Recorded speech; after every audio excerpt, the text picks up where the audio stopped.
संजय छोड़ दे, संजय छोड़ दो।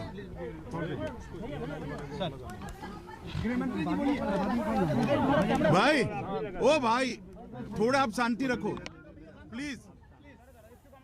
अरे यार, थोड़ा शांति रखो। आज के मेरे बंगाल के दौरे में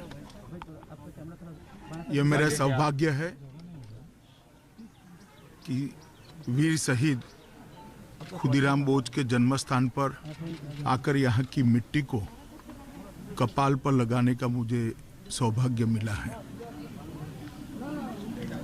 स्वतंत्रता संग्राम में बंगाल और बंगाली सपूतों का योगदान भारत कभी भुला नहीं सकता और खुदीराम बोस यही परंपरा के वाहक थे और वो वीर युवा था जिन्हें सिर्फ 18 साल की उम्र में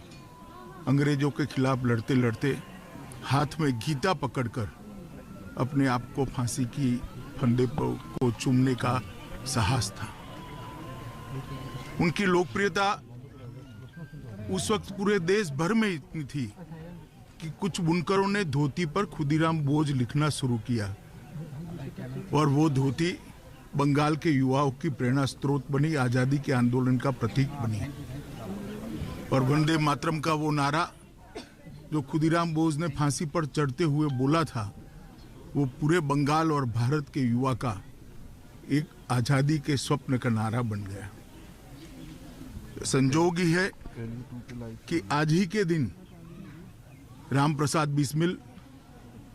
अशफाकुल्ला खान और ठाकुर रोशन सिंह को फांसी दी गई थी। आज ये तीनों वीर शहीदों का शहीद दिन भी है। बंगाल के अंदर मैं आया हूं, तब इस भूमि पर आकर इस भूमि की मिट्टी को सर पे लगाकर एक नई चेतना और ऊर्जा का अनुभव कर रहा हूं और मैं आज यहां से देश भर के युवाओं को भी कहना चाहता हूं कि हमें देश के लिए मरने का मौका तो नहीं मिला है, मगर देश के लिए जीने का मौका हमें जरूर मिला है और खुदीराम बोस को याद कर कर हमने उसी रास्ते को प्रशस्त करना चाहिए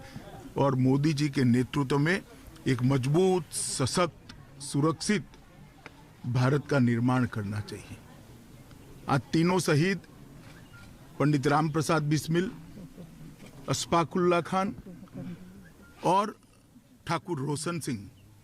तीनों ने अपनी जान अंग्रेजों के खिलाफ लड़ते लड़ते दी थी। उनको भी मैं प्रणाम करना चाहता हूं और बंगाल के अंदर जो ओछी राजनीति करते हैं, मैं इनको ये बताने आया हूं कि खुदीराम बोस जितने बंगाल के थे उतने ही पूरे भारत के थे और पंडित राम प्रसाद बिस्मिल जितने यूपी के थे उतने ही बंगाल के थे। भारत के लिए संघर्ष करने वाले, भारत के लिए आज़ादी के लिए लड़ने वालों ने कभी इस प्रकार की ओछी राजनीति की कल्पना नहीं की होगी। कम से कम आज शहीद दिन है और ओछी राजनीति से सबने ऊपर आना चाहिए, ऐसा मेरा मानना है। मैं फिर एक बार खुदीराम बोस की वो शहादत को याद कर कर प्रणाम करता हूं और सालों सालों तक उनका ये बलिदान भारत के युवाओं के लिए प्रेरणा स्रोत बनेगा और देश के लिए जीने का संकल्प लेने के लिए मजबूर भी करेगा और जिन्होंने संकल्प लिया है उसका संकल्प मजबूत भी करेगा। मैं फिर एक बार उनके परिजनों के चरणों में प्रणाम कर